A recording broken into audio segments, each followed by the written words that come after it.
बंधं श्रीगुरु श्रीयुतपदकमलं श्रीगुरुनवैष्णवांश्च श्रीरूपं साग्रजातं सहगणरघुनाथान्वितं तं सजीवं साद्वैतं सावधूतपरिजनसहितं कृष्णचैतन्यदेवं श्रीराधाकृष्णपादान् सहगणललितविशाखान्वितां च गुरुवे गौरचन्द्राय राधिकायस्तदालये कृष्णाय कृष्ण भक्तय तद्भक्तय नमो नमो वंचाकल्पतरुभ्यश्च कृपा सिन्धुभ्यः च पतितानां पावनेभ्यो भूय वैष्णवेभ्यो नमो नमो। একটু এদিকে দিগান সবাই মুখ দেখি না আজকে বেড়ে থাকে জনিতা জয় গৌর আরো কাছে মিলিয়ে বলো না কাছে বল জনিতা জয় গৌর জয় জয় শ্রী রাধেশ্যাম। আজকে আমাদের হরিকথা বলার আসর গণ্ডিসা মন্দিরে আমাদের স্মরণ ষষ্ঠম দিন, তাই তো? 6 দিন তো, 6 দিনের হরিকথা। হয়তো আমরা সব দিন হরিকথা বলতে পারি নাই, শুধু নিয়ম রক্ষা। তাই সর্বগ্রে অদর্শী দর্শী সজ্জনবৃন্দ ভক্তবৃন্দ মহাত্মাগণ প্রভু সন্তানগণ যেই যেখানে থাকেন, যারা মাইকের মধ্যে শোনেন, যদি কোনো কারণে আমার ভুল ত্রুটি হয় আমরা নিজ গুণে ক্ষমা করবেন। আজকাল হচ্ছে বিষয়, আমরা গতকাল কোন জায়গায় রাখছিলাম পাঠ হরিকথা? কৃষ্ণ বলরাম, আচ্ছা সুন্দর মনে হচ্ছে, বেশ উত্তম শ্রোতা। শ্রোতা কিন্তু 3 রকম শ্রোতা আছে, উত্তম, মধ্যম, কনিষ্ঠ। কোন শ্রোতা আছে হংস শ্রোতা, হাঁসের মতন কি করে যখনই যা কিছু শুনে শুধু সার বাকটা নেয়, যে দরকার এটা নেয় না। অর্থাৎ হাঁসের কাছে আপনি দুধ এবং জল মিক্স করে দেন, দুধটা নিব জলটা নিব না, তার এমন ক্ষমতা আছে। এটা আছে ব্যাঘ্র শ্রোতা। ব্যাঘ্র শ্রোতা দেখার দেখবো খালি দোষ, পাঠকের কোনো দোষ আছে। আরেকটা শ্রোতা আছে কি যাক। আবার আমাদের 3 রকম মস্তিষ্ক আছে, মাথার ব্রেন। কোন একজন পথিক হাঁটতে হাঁটতে সামনে দেখলেন 3টা সে মৃত মাথা। মানুষের মাথা কি শুধু ঠোল, এবং দেখলেন সামনে একটা শিশের গুলি।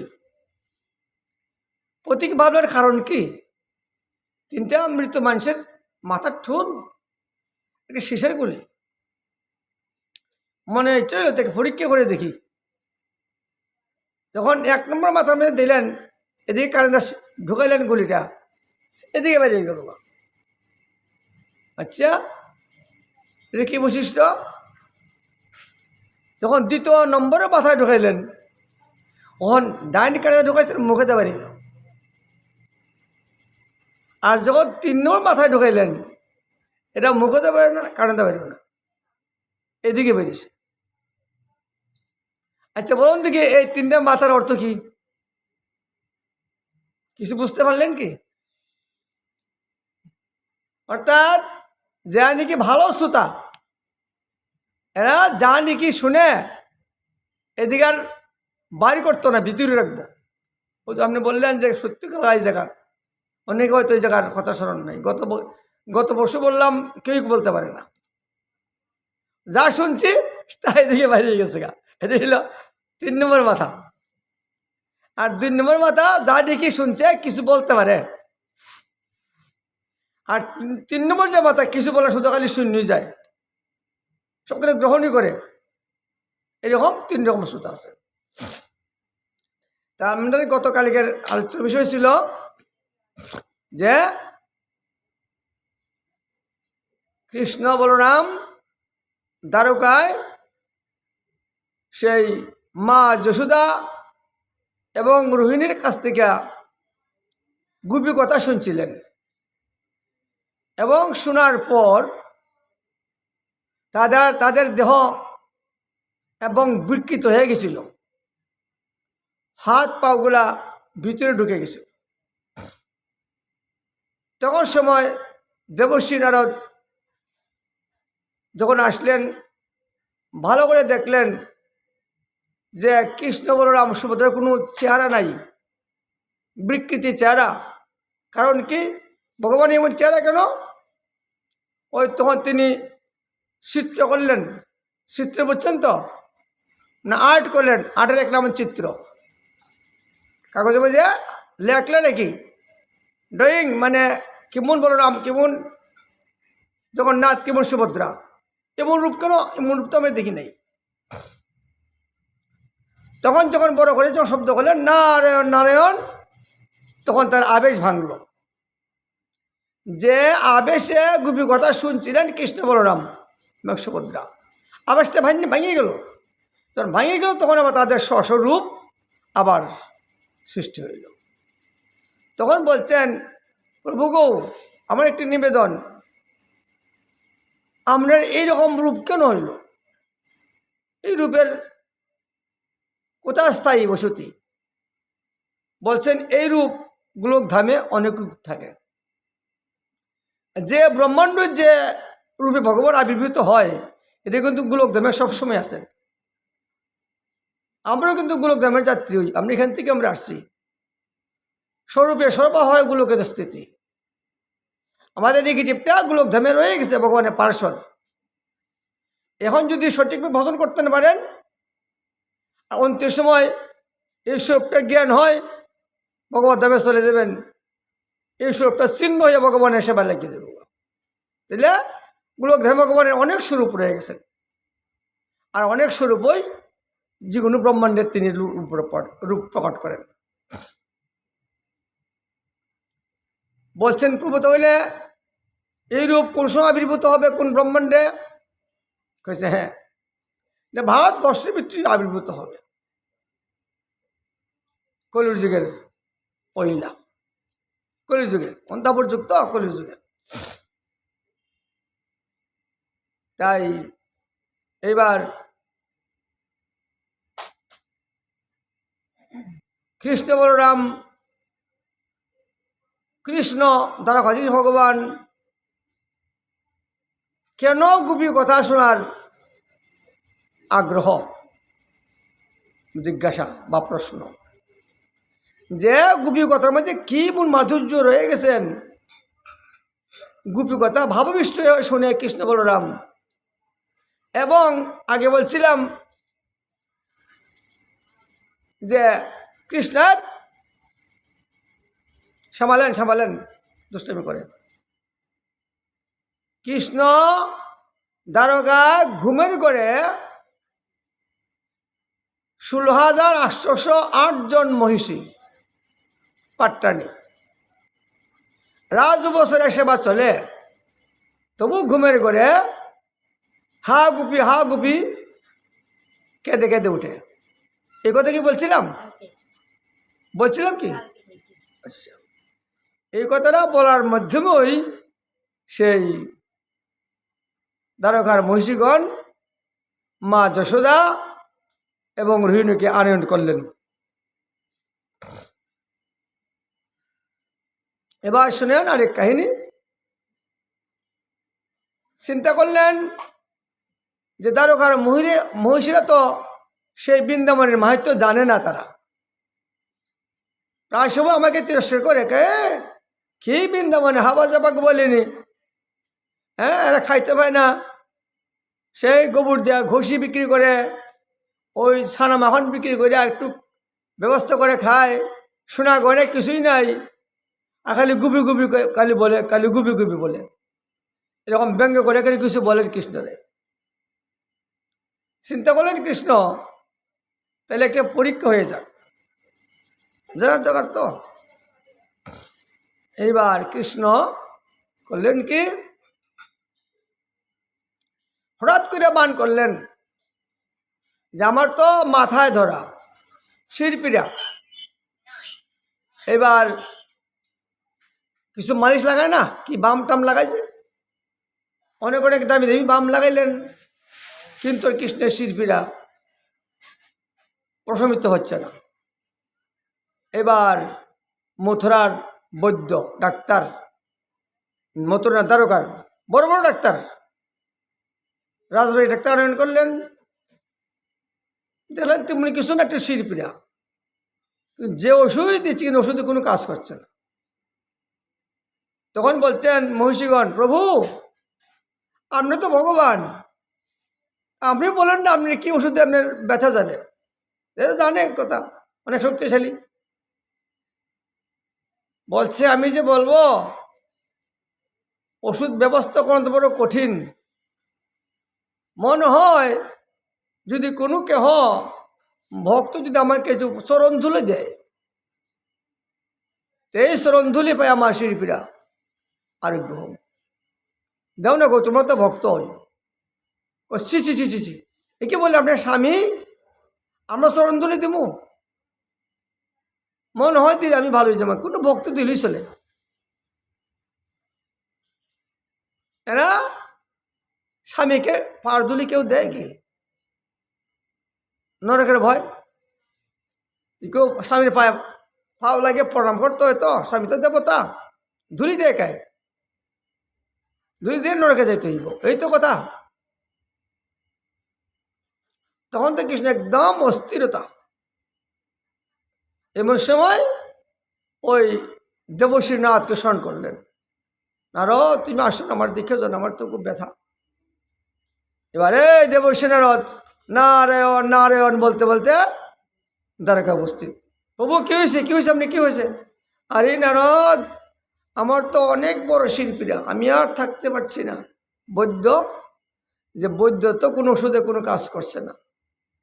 মনে হয় যদি কোনো ভক্ত কোনো ভক্ত যদি আমার সেই দরদ বুঝে আমাকে চরণ ধুলা দেয়, তাহলে আমি ভালো যাবো না, আমার একান্ত বিশ্বাস। কোথায় পাওয়া যাব? দেখো না খুঁজে যা, বা কোনো রমণী পুরুষ কেউ দিলেই চলব। তাই এবার নারদ ঋষি খুঁজতে লাগছেন। কোনো ভক্ত থেকে বলে, প্রভু মহারাজ ধুলা দেন। কেন? আরে আমার প্রভুর শিল্পীরা, এই আম্মক দাবা গদির ভগবানকে ধুলা দেখো। তাই সারা দ্বারকা খুঁজলেন, কেউ কাছ থেকে ধুলা পাইলেন না। প্রভু ধুলা তো পাওয়া গেল না। দেখলাম তো, ওই তাহলে যাও বৃন্দাবন, পরীক্ষা তো, দেখো বৃন্দাবন পাওয়া যায় কিনা। আমার তো ভক্ত ছিল বৃন্দাবন, অনেকে আমাকে আদর করছেন, কিন্তু মা যশোদার রোহিণীর কাছে যাবে না। মার ধুলা দিলে ভালো তো, কোনো ভক্তের ধুলা চাই, মা তো এমনি দেয়। অর্থাৎ যে নাকি দিতে পারে না, এর থেকে ধুলা পাওয়া যায়। কৃষ্ণের ইচ্ছা কি, আমি পরীক্ষা করে নই ভক্ত কেমন ভক্ত আমাকে ভালোবাসে। তখন তো গেলেন দেবর্ষীকে দর্শন করা মাত্র ওই গোপীগণ, ওই যে বৃন্দাবনে হাবা যাবা গোয়ালিনী, দেবর্ষী কোথা থেকে আসছেন? আসছি তো, এই কথা হইতেছে, কি মুশকিল, আসছি তো দ্বারকার থেকে। কেন প্রভু? দেবর্ষী কি কারণ? আরে বলছে আমাদের এই শ্যামসুন্দর ভালো আছে তো। ভালো আছে মানে একটু শিল্পীরা মানে, আরে মাথার ধরা, তাহলে কোনো ওষুধ নাই, দ্বারা কোনো বৈদ্য নাই, বৈদ্যতা আছে কিন্তু কোনো বৈদ্যর ওষুধে কোনো কাজ করছে না। তোর কি বলছে প্রভু, কি বলছেন? বলছে কোনো ভক্ত যদি একটু চরণ ধুলা দেয়, তিনি ভালো হবে। এই জন্য আমি আসছি এখন তো কোনো ভক্তে আস্তরণ ধুলা দিচ্ছে না নরকের ভয়ে। তখন বলছে তো যাও বৃন্দাবনে, এখানে অনেক ভক্ত আমাকে সেবা করে, সেবা করতেন, ভালোবাসতেন। যারা কৃষ্ণকে ভালোবাসে এরই তো ভক্ত, প্রাণ দিয়ে ভালোবাসতেন বৃন্দাবনে অনেক অনেক। এখন তোমরা কি দিতে পারবে? বলছেন সত্যই তুই ইগো, কি করা যায়, আমাদের কানাই তো শিল্পীরা অনেক কষ্ট করছে, চলো না যদি আমরা ধুলা নিলে কাজ হয়, ভালোই যাক না। আমরা নরক আছি, তো আর নরকই যাই না। যে নাকি আমাদের প্রাণপেক্ষা শ্রেষ্ঠ, আমাদের আদরের ধন, প্রাণের ধন, সে যদি মারা যায় আমার থাকলে কী লাভ হবে? আমাদের তো পরিচয়, তাদের পরিচয়।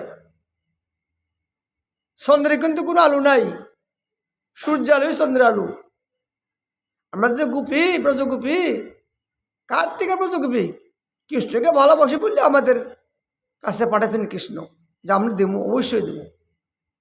তখন ব্রজগোপীগণ আবার বলছেন, তাহলে দেবর্ষি এরকম রমণী তো তারা হয়েছিল অনেকরা, তারা কি সবাই পিত্রালয়ে চলে গেল নাকি? সবাইকে পাপি গেল গা?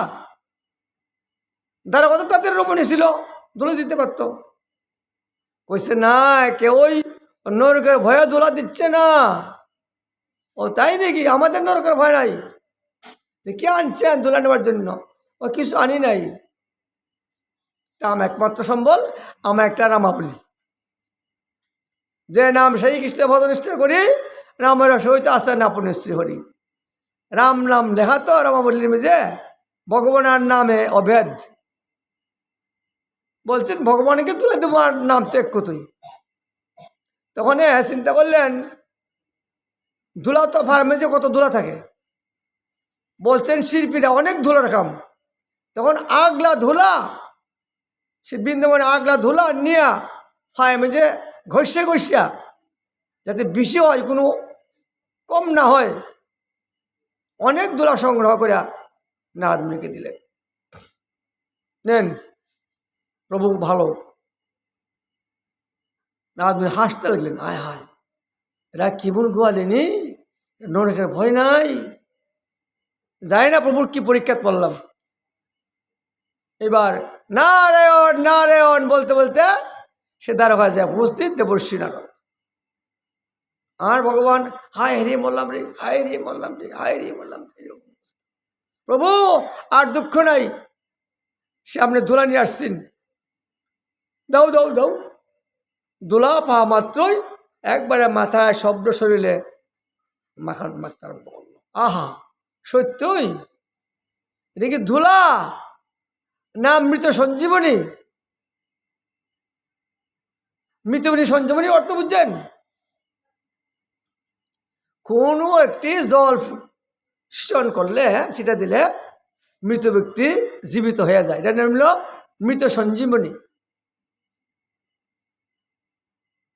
দৈত্যগুরু শুক্রাচার্য জানতেন সে মৃত সঞ্জীবনী, যত অসুর মারা যেত না, তাই মৃত সঞ্জীবনী দেওয়া জীবিত করতে পারতেন।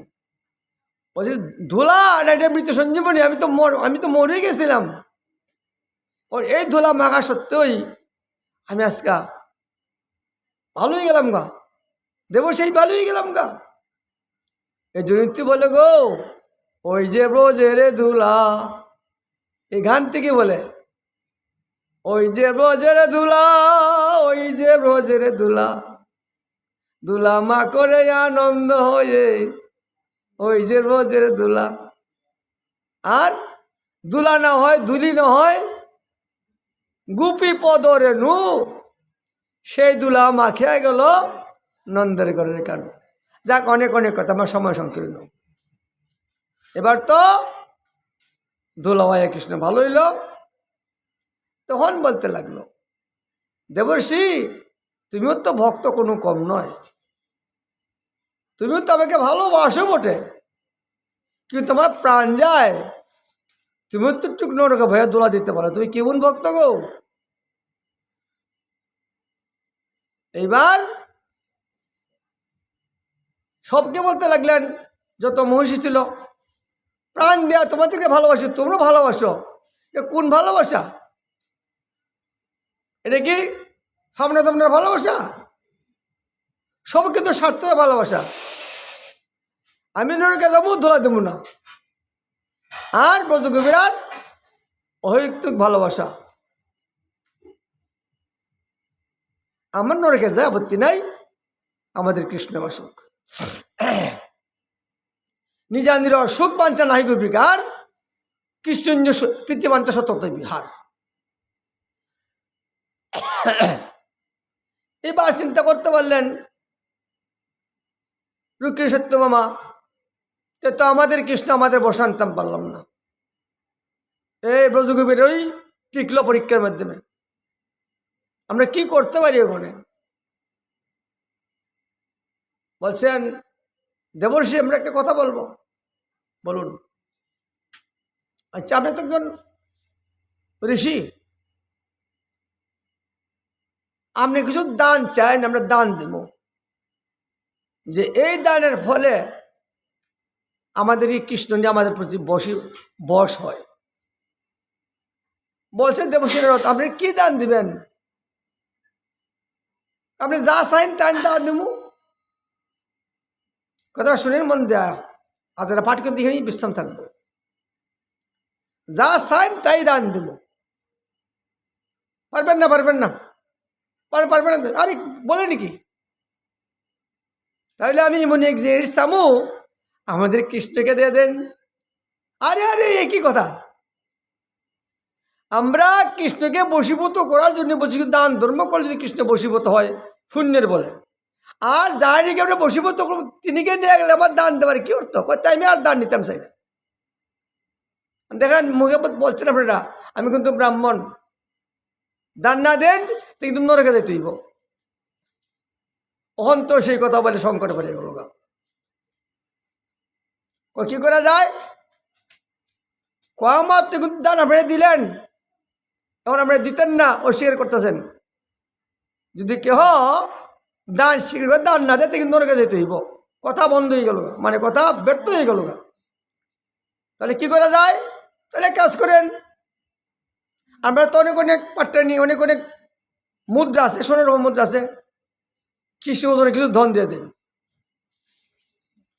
হ্যাঁ, তাও হইতে পারে। ঠিক আছে, তাহলে আমরা কৃষি ওজনে কিছু ধন দিয়ে দেব। তখন কথা ঠিক করে দাঁড়িয়ে পারলাম, একদিকে বসে কৃষ্ণকে, একদিকে ধন দিতে আরম্ভ করলো। কথাটা ওটাই ছিল সত্যভামা। সত্যভামা কিন্তু বামা স্বভাব ছিল আর কি। বামা স্বভাব বুঝলেন তো? যদি কথা না মানে স্বামীতে রাগ করে এবং স্বামীকে নিজের বসে আনতে চায় কি। আর রুক্মিণী একবারে শুদ্ধ, কোনো আপত্তি থাকে না, স্বামী যাই হোক তাই বলে। কিন্তু সত্যভামা একটু বামা ছিল, তিনি উঠেছিল কথাটা যে দিদিকে তো ভালোবাসে, আমাকে ভালোবাসে না, দেখি দান ধর্ম করে একটা ভালোবাসার ব্যবস্থা নিয়ে পাই। রুক্মিণী কিন্তু কথা উঠাইছিল, এই কথা উঠাইছিল। এবার রুক্মিণীর ঘরে যা ছিল মুদ্রা সব দিয়ে দিল, আর কিছু বাকি থাকলো না। দিদি পারলাম তো না, তখন কি করা যায়? দেবশ্রীর রথ নিয়ে যেতেছে প্রভুকে, অগত্যায় সেই রুক্মিণী দিতে বাধ্য দিল। রুক্মিণী ঘর খালি, সত্যভামার ঘর খালি, এই যে 8 জন ছিল পাট্টানি, সবাই দিতে বাধ্য দিল যখন স্বামী নিয়ে যায়। বা যে আসছিল 16,000, সবাই করে করে বললেন আমাদের স্বামী নিয়ে যায়, একটা ব্যবস্থা করো। এখন দেখা যায় তার দ্বারা যত ছিল তাদের ধনাগারে যেগুলো মোহর সব দিয়ে দিল। এবার আছে শুধু খালি হাতের কানের অলঙ্কারগুলা, কত এগুলো দেওয়া দেই, হয়ে যায়নি দেখি। তখন বলছেন দেবশ্রী নারদ, আমরা এইভাবে সব দিতে আরম্ভ করলেন, কি করবো হয়তো নাই, এখন করতে স্বামীকে তো চাই। এমন সময় করলেন কি, অক্রমণী আসলেন। অক্রমণী দেখে একদিকে কৃষ্ণ আর একদিকে সমস্ত মোহর। আমরা কি করতে আরম্ভ করলেন? যে আমরা তো কথায় ফাঁসে গেলাম, দান করতে গিয়া আমাদের স্বামী দান দিতে বাধ্য হইলাম। এখন স্বামীকে রক্ষা করতে যাইয়া তার ওজনের মুদ্রা দিতে হয়, তো সমস্ত মুদ্রা দিয়ে দিলাম, আমাদের কোষাগারে কোনো আর মুদ্রা নাই। এখন তো আমরা হতাশীন হয়ে গেলে কি করতাম পারি? সব নামান এইগুলা দিয়া ভগবানকে পাইবেন, কিনতে পারবেন? অর্থাৎ কোনো দন দিয়ে ভগবানকে কিরণ যায় না, ভগবানই কিনতে হয় মন দিয়া, মন ছাড়া ভগবানই কিরণ যায় না। তখন সব নামাইলেন, আর যেই নাম সেই কৃষ্ণ, তুলসী পাতার মধ্যে শুধু দুইটা রাখলেন কৃষ্ণ। এখন আপনার সবাই ভক্তির সহিতে সবাই কানতেছেন, হে ঋষিবর, আমরা কৃষ্ণ ওজনে কৃষ্ণের নাম দিলাম, যদি কৃষ্ণের ওজন হয় আমাদেরকে দেওয়া যায়। তখন যখন নামে যখন দিলেন পাল্লাতে, তখন ভগবান বলছে, আমার থেকে আমার নাম বড়, আমার নাম থেকে ভক্ত বড়, আর ভক্তর থেকে আমার মহাপ্রসাদ বড়। এই জন্য ওই প্রসাদ অব্যয় করতে নেই, এক কোনো ফলাইতে নেই। চিন্তা করতে পারছেন প্রসাদ কত ঘুরে বলছে ভগবান, আমার থেকে আমার নাম বড়, প্রমাণ করলেন আমার নামে আমার থেকে ওজন হয়ে গেল। যদি ভগবানের উপরে নাম দেখা, তখন নাম লেখাতে উপরে নাম, নিচে থাকতে পারবে না নাম। তার বলছে, নেন তোমাদের সেই দ্রব্য মূল্য। রাজমণি সেই তুলসী পাতা নিয়ে চলে গেল, তারা কৃষ্ণকে বাধ্য করে রাখতে পারল আর কি। হরে কৃষ্ণ কৃষ্ণ কৃষ্ণ হরে হরে, হরে রাম রাম রাম হরে হরে। তাহলে কেন দ্বারকাতে কৃষ্ণ ঘুমের করে গুপি গুপি করে কাঁদতেন কেন? একমাত্র শ্রীমদ্ ভগবদ গীতা বলছেন পার্থসারথী অর্জুনকে, অর্জুন মন মনে ভক্ত মদ ভক্ত মদ যে যেমন নিবাস করু। একমাত্র বৃন্দাবনের যে ভক্তরা, এরই আমার মনের ভক্ত, মদ ভক্ত আমার ভক্ত, মদ যে যেমন নমস্কার আমাকে শাসন করে, আমাকে নমস্কার করে, এরা অন্য কেউকে আর চিন্তা করে না। আমরা তো 33 কোটি দেবতার বসক। আজকে কি পূজা না? আজকে কোন পূজা? আজকা বিপদ মাসিনী না বিপদ বিনাশিনী? আজকা মা বিপদ বিনাশিনীর ব্রত। তিনি আমরা আরাধনা করতে পারলে আমাদের সমস্ত বিপদ থেকে নাশ করে দেব। তাই তো বিপদ রাখতো না তো। এরকম আবার কিছুদিনে পরে আইব মা মনুষা। মনুষা ব্রত করলে কি হয়? আমরা কি লাভ করতাম বলুন? আরে মনুষা কাছে সর্প আছে না, সর্প সর্প যে মনুষ্য আমাদের বশ হয়, আমাদের কেউ সর্পে খাইতো না। সর্পের ভাত থেকে আমরা বাচ্চা যাবো গা। এ পাইতেছে কি লক্ষ্মী পূজা, বুঝছে না? লক্ষ্মী পূজা করলে কি হয়? মা লক্ষ্মীর কিবা আমাদের ধন রত্ন পাওয়া যায়। এরপরে কোন পূজা? মা দুর্গা পূজা, দশরা। 10 হাতে ধন দিব যদি করতে পারেন ঠিক পূজা, তাহলে আর অভাব পড়তো না। এইভাবে আমরা বিভিন্ন দেবদেবীর উপাসনা আমরা মত্ত। কি চাই আমরা? মন্ত্র পড়ে অঞ্জলির মধ্যে দনং দেহি জলং দেহি সুন্দরী ভাজ্যাং দেহি। আমাদের বৈষ্ণব ধর্ম উল্টা। কি বলছেন? ন ধনং ন জনং ন সুন্দরী কবিতাং বা জগদীশ।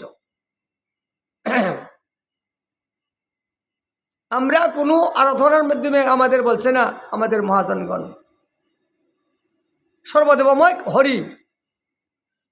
দেখবেন ভগবান কৃষ্ণের মাধ্যমে বিশ্বরূপ রয়ে গেছেন, প্রত্যেকটা লুম কুবে কুবে সেটা ভগবান বাস করে। আপত্তিগ্রস্তরে সবাই পূজা করতে পারে, দেবতারা পূজা কই পাইব, আপত্তিগ্রস্ত নাই। কিন্তু বলছেন সে কথাটা অর্জুনকে, অর্জুন আমার বিভূতি শেষ নাই জগতে, যত দেবতা সব আমারই বিভূতি। তাহলে তুমি যদি সমস্ত তুমি করতে চাও পাইবা, কিন্তু আমাকে পাইতে পারত না। আমাকে পাইতে গেলে সব পরিহার করতে হইব। সর্বধর্মান পরিত্যাজ্য মামেকং শরণং ব্রজ অহং ত্বাং সপাপ মুক্ষ স্বামী মাসুচ। তুমি যদি আমাকে আশ্রয় করতে পারো তোমার সমস্ত দুঃখ পাপ থেকে মুক্ত করুন। এই কথা আমাদের কোনো দেবদেবী কেউ বলতে পারে না। যা কর্ম কোনো ফল দেয়া দিব। ভগবান আমাদের পিতা, না চাইলেও দেয়। এমই জগন্নাথ ও রাম সুভদ্রা স্বয়ং ভগবান। তাই আজকে আমরা কতখানি রাখলাম যে সেই কৃষ্ণ পরীক্ষা করলেন রুক্মিণী সত্যভামাকে, যে বৃন্দাবনের ব্রজগোপীগণ কেমন ত্যাগ ভগবানের জন্য। আর ওই মন ভক্ত, মন মনা ভক্ত, মদ ভক্ত, মদ যেমন নমস্কুরু। অর্জুন একমাত্র বৃন্দাবনের ব্রজগোপীর ওই ব্রজবাসী আমার মদ ভক্ত, আমার ভক্ত, আমাকে নমস্কার, আর কেউকে তারা চিন্তা করতে পারে না। যার বৃন্দাবনে কোনো দেবদেবীর আরাধনা নাই, একমাত্র কৃষ্ণ, রাধা কৃষ্ণ, রাধা কৃষ্ণ, রাধে রাধে বলো, কৃষ্ণ কৃষ্ণ বলো, আর কোনো শব্দই নাই। আর যার নবদ্বীপে জনিতায় জনিতায় জয় গৌর, এই শব্দই আমার এই দেশে এইরকম চলছে আর কি। যাক, হরে কৃষ্ণ কৃষ্ণ কৃষ্ণ হরে হরে, হরে রাম রাম রাম হরে হরে। তাই আজকে হরি কথাখানি রাখলাম। আগামীকাল আবার আমরা এখান থেকে আরম্ভ করব যে জগন্নাথ যে দারু বিগ্রহ কী করে নির্মাণ করা হইল, কারিগর করতে পাওয়া গেল, আমরা সেই কথা আমি আগামীকাল থাকব। আজকে হরি কথা বিশ্রাম রাখলাম। জয় জয় গৌর, জয় জয় শ্রী রাধেশ্যাম। আবার যদি কেহ মাইকে এবং শুনে যদি আমার কথাতে কোনো দোষ থাকে, ভুল থাকে, নিজগণে ক্ষমা করবেন। বাঞ্ছা কল্পতরুরে বচ কিবা সন্দেহ বচ পতিতানাং পাবন বই বৈষ্ণব ভৈ নমো নমঃ। আমি পুনঃ ক্ষমা চাই নিচ্ছি, যাতে কোনো প্রশ্ন জিজ্ঞাসা না হয়। এখানে আমাদের কথা বিশ্রাম। সে ভালো থাকেন, সুখী থাকেন। সর্বে ভবন্তু সুখিনাং, সর্বসন্তু নিরাময়াঃ, সর্বে ভদ্রাণি পশ্যন্তু, মা কর্চিৎ দুঃখ ভাব ভবেৎ। ওম শান্তি, ওম শান্তি, ওম শান্তি। জগতের সবাই শান্তি লাভ করো।